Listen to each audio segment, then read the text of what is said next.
ny tompona miangavy izy mitoreo hoe mifankatiavy anare azade mafifo esorireo lolopo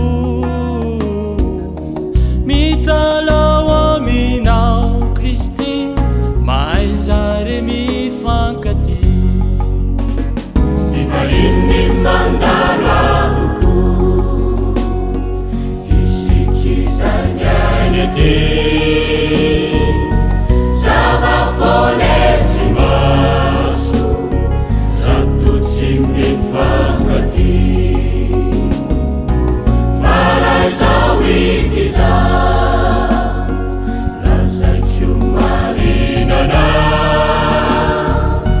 ratsimmananani Kristy uverana uvereti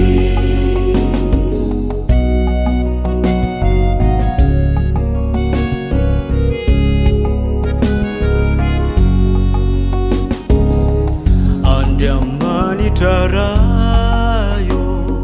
vunjereo vaoka maro ifamela sifankati fa tsy fiatsarambelatsy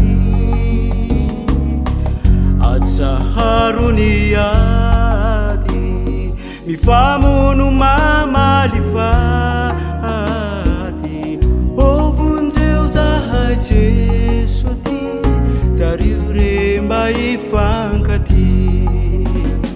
iva inni mandalo avuku isikizanyanyete zavaponetsi maso ratotsi mifankati faraizawitiza lasakyo marinana ratsimmananani Kristy uverana uvereti mety teny anao I hoe mino de ampizay mentanentana do tsy tany andovalay tany kanan tsara loatra izany izao komba maniry hoany ka hofaly Jesoa Kristy ahitasi anao miarady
tiana voalohatoko fa 5:55 manao hoe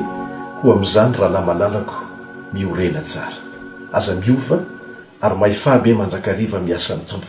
satria fantatrareo fa tsy foana tsekory ny fikilizanareo aina ao amin'ny tompo mandra-piona raha sanatria tsy tafahoana tsony ety ambony tany dia any amin'ny ranomasina fitaratra ny fotoanantsika